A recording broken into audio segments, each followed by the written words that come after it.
پاکستان کا ایک بڑا صوبہ, سب سے بڑے صوبے سے نیکسٹ بڑا صوبہ سندھ کے اندر ان کی حکومت ہے, اور ان کو 18ویں ترمیم کے تحت ان کو وہاں پہ اچھا خاصا پیسہ ملتا ہے فیڈرل گورنمنٹ سے.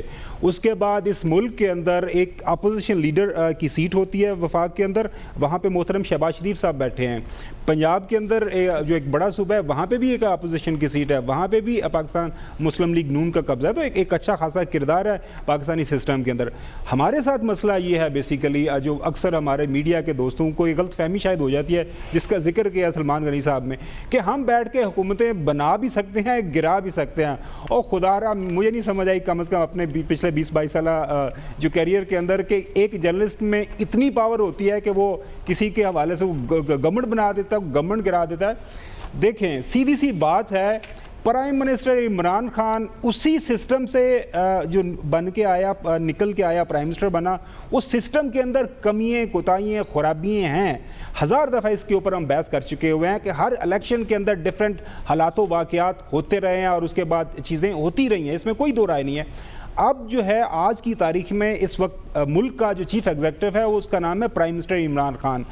وہ جو بھی فیصلے کرتا ہے غلط یا صحیح ہے, اس کی جو تنقید کا سامنا پرائم منسٹر عمران خان کو ہی کرنا ہے.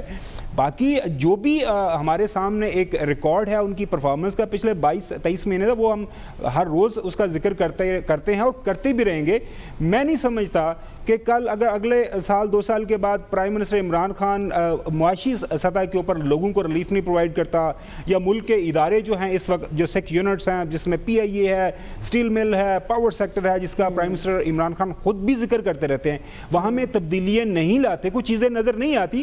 تو عمران خان کو ٹھیکہ تو نہیں دے دیا پاکستان نے, یہ پاکستان کے عوام نے, کہ آپ نے رہنا ہے. اگر وہ پرفارم کریں گے تو لوگوں کے پاس دوبارہ چلے جائیں گے. ایک بات میں آپ کو بتا دوں, جتنا مرضی جو ہے پیچھے سے زور لگے, پھٹے لگیں, لیکن اگر کوئی بندے لوگوں کے اندر ایکسیپٹنس نہ ہو تو پھر بڑا مشکل ہوتا ہے. 2002 کے الیکشن کی مثال دیتا ہوں, سوری ٹائم زیادہ لے رہا ہوں. جنرل مشرف نے پورا زور لگایا تھا, لیکن پھر بھی پیپلز پارٹی کو لوگوں نے ووٹ اس وقت دیا تھا, تو پھر ان کو آپ کو یاد ہوگا پیٹرائٹس وغیرہ بنانے پڑے تھے. تو عوام نظر رکھتے ہیں, ایسی بات بھی نہیں ہے کہ عوام کو بالکل علم نہیں ہوتا کہ کون کیا کر رہا ہے. بالکل ٹھیک ہے خبر, آپ کہہ رہے ہیں کہ عوام اچھا فیصلہ کر سکتے ہیں کہ کون پرفارم کر رہا ہے کون نہیں. بریک کے بعد آتے ہیں واپس مزید بات کریں گے.